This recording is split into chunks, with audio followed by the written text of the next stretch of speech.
जैन धर्म के पावन पर्व दशलक्षण पर्व की शुरुआत को लेकर पूरे समाज में विशेष उत्साह है।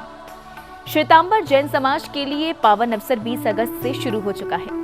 वहीं दिगंबर जैन समाज 28 अगस्त से इस कल्याणकारी पर्व को मनाने के लिए श्रद्धा से परिपूर्ण होकर तैयारियां कर रहा है। वहीं दिगंबर संतों ने दशलक्षण पर्व को मनाने के लिए भक्तों को निर्देशन दिए हैं। देश के कोने कोने में धर्म प्रभाव न कर रहे जैन संत सभी भक्तों को इस पावन पर्व की महत्ता से अवगत करा रहे हैं। वहीं इस पर्व में क्या क्या करना चाहिए, इसका निर्देशन भी जैन संतों ने भक्तों को अपनी देशना के माध्यम से दिया है। पर्युष पर्व एक महान साधना का अवसर हुआ करता है। जिसकी ज़्यादा श्रद्धा न भी हो तो इन 10 दिनों में वो धर्म करने लगता ही है। जो जैन श्रावक होता है भले ही वर्ष भर वो मंदिर ना जाए, जो चारों तरफ से कर्मों को जलाए, कर्मों को खपाए, उसका नाम है पर्युषण।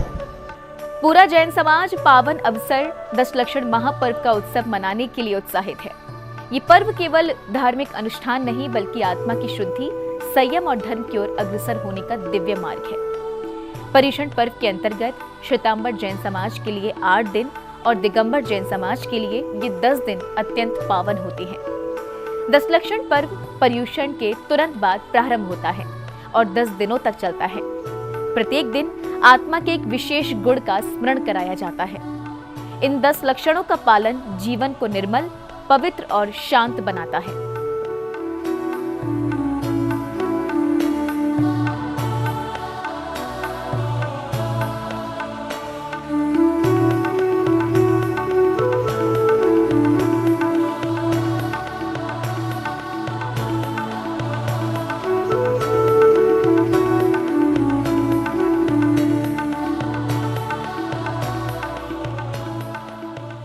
दिगंबर संत निर्यापक मुनि श्री वीर सागर जी महाराज ने अपनी मंगल देशना के माध्यम से इन पावन दशलक्षण पर्व के उपलक्ष्य में बताया कि दशलक्षण पर्व के दौरान जो जैन साधर्मी हो वो धर्म करने लगता ही है, मंदिर भी जाने लगते हैं और धर्म ध्यान भी करने लगते हैं। जो जैन श्रावक होता है भले ही वर्ष भर वह मंदिर ना जाए, प्रभु के दर्शन पूजन न करे, इन 10 दिनों में उसकी चेतना थोड़ी सी जागृत तो अवश्य हो ही जाती है। अलग अलग प्रकार के लोग होते हैं। बुंदेलखंड में एक कहावत है, एक सदैया होते हैं, एक भदैया होते हैं और एक दसैया होते हैं। सदैया वो कहलाते हैं जो सदा ही धर्म को अपने जीवन में स्थान देते हैं। भदैया वो कहलाते हैं जो इस भाद्रपद के महीने में 1 महीने के लिए थोड़ा धर्म करने लगते हैं। और दसैया वो होते हैं जो 10 दिन के लिए थोड़े से जाग जाते हैं। मुनिवर ने कहा कि ऐसा देखा जाता है न जाने कितने दशलक्षण पर्व आते हैं और निकल जाते हैं। ऐसे में ये जरूर देखना कि बीते सभी दशलक्षण पर्व के दौरान आपके जीवन का व्यवहार बदला कि नहीं।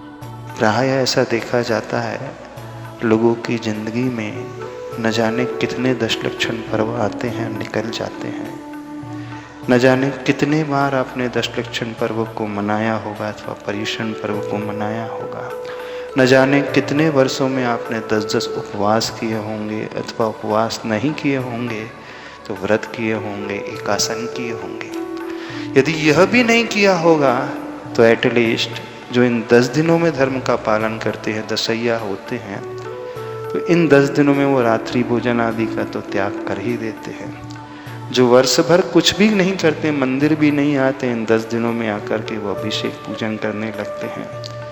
तो देखना, थोड़ा सा अपने अपने बैकग्राउंड को अपने अपने फ्लैशबैक में जाकर के देखना कि आपकी ज़िंदगी के अभी तक किसी के 40, 50, 60, 70 दशलक्षण धर्म निकल चुके होंगे, निकल गए होंगे।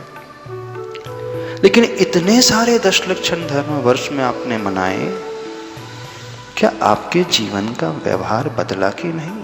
आपका स्वभाव बदला कि नहीं। पावन दशलक्षण पर्व के उपलक्ष्य में रामगंज मंडी में विराजमान आचार्य श्री विनिश्चय सागर जी महाराज ने भक्तों को संबोधित करते हुए कहा कि आत्म तत्व को पहचानने के लिए दशलक्षण पर्व की आवश्यकता पड़ती है। दिगंबर जैन दर्शन में आत्म तत्व को पहचानने के लिए आगम अनुसार व्यवहार चारित्र में गृहस्थ और मुनियों के लिए पर्युषण मनाने के लिए कहा गया है। और पर्युषण मनाने का मतलब होता है एक आत्म साधना, एक तप, एक त्याग और संयम की वृद्धि। और वर्ष में ये 3 बार अवसर आते हैं, लेकिन समाज के लोग इसे भादो महीने के जो पर्युषण पर्व होते हैं उन्हें उत्साह और विशेष साधना के साथ मनाते हैं। ये अवसर हमारे बीच में आने वाला है। प्रत्येक श्रावक को, प्रत्येक व्यक्ति को अपना मन साधना के लिए बनाना चाहिए और साधना में उतरने का प्रयास करना चाहिए। आचार्य श्री ने कहा कि 365 दिनों में ये दिन सर्वोपरि होते हैं। इन दिनों में समस्त साधर्मी विशेष धर्म ध्यान करते हैं। 365 दिनों में ये 10 दिन हुए शासत पर्व के हैं। त्याग सर्वोपरि होता है, तप सर्वोपरि होता है, शुभ भावनाएं सब सर्वोपरि होती हैं और धर्म ध्यान सर्वोपरि होता है। एकाग्रता से इन 10 दिनों में श्रावक जन त्याग तपस्या के द्वारा, पंच परमेश्वरी की पूजन अर्चना के द्वारा विशेष धर्म ध्यान करते हैं और आत्मा को कर्म क्षय की ओर ले जाते हैं। नागपुर वासी मुनि श्री सुप्रभ सागर जी महाराज के मंगल सानिध्य में इस वर्ष दशलक्षण पर्व मनाने के लिए जोरदार तैयारियां कर रहे हैं। मुनिवर ने पर्युषण पर्व को महान साधना का अवसर बताया। पर्युषण पर्व एक महान साधना का अवसर हुआ करता है और हर साधक, हर श्रावक चाहता है कि कहीं न कहीं वह अपने जीवन में एक बार इस साधना से जुड़ते हुए कहीं पर्युषण पर्व का गुरु की सन्निधि सानंद में आनंद लूटे। परमात्मा जिन्हें कारण समयसार, कार्य समयसार, अर्हंस सिद्धों की अपेक्षा से कहा जाता है, वही श्रावकों को उनके उपासक होने के कारण से समय सारोपासक श्रावक या समय सारोपासक कहा जाता है। श्रावक का ही पर्यायवाची नाम समय सारोपासक है और ऐसा ही ये समय सारोपासक साधना संस्कार शिविर इस वर्ष संतों की और संतों की नगरी नागपुर में होने जा रहा है। ये महाराष्ट्र भूमि का बहुत बड़ा सौभाग्य है। मोह माया मिथ्या का सर्वत्र प्रदूषण, उसको साफ करने हेतु जन्म लेकर आया पर्युषण। ये भाव थे गढ़नियारिका श्री विज्ञा श्री माता जी के। माता जी ने सभी को पर्युषण पर्व के तात्पर्य को स्पष्ट किया। माया मिथ्या का सर्वत्र प्रदूषण, उसको साफ करने हेतु जन्म लेकर आया अविराज पर्युषण।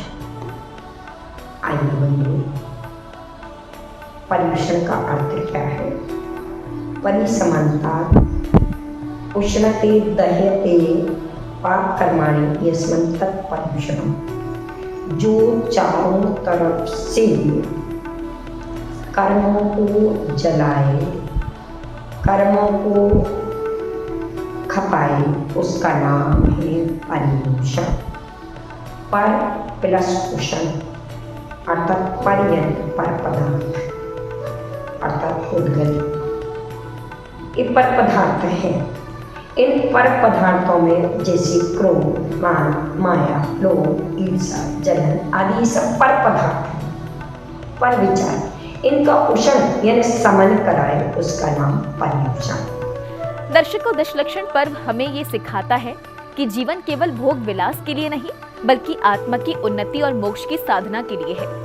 यदि हम प्रतिदिन इन 10 गुणों में से एक भी अपनाएं, तो जीवन में द्वेष, क्रोध, ईर्ष्या मिट जाएगी और शांति, प्रेम व आनंद का प्रवाह होने लगेगा। तो आइए इस दशलक्षण पर्व पर हम सभी संकल्प लें कि क्षमा, नम्रता, सत्य और संयम को अपने जीवन में धारण करेंगे। यही सच्ची पूजा है, यही आत्मा का श्रृंगार है। जय जिनेंद्र।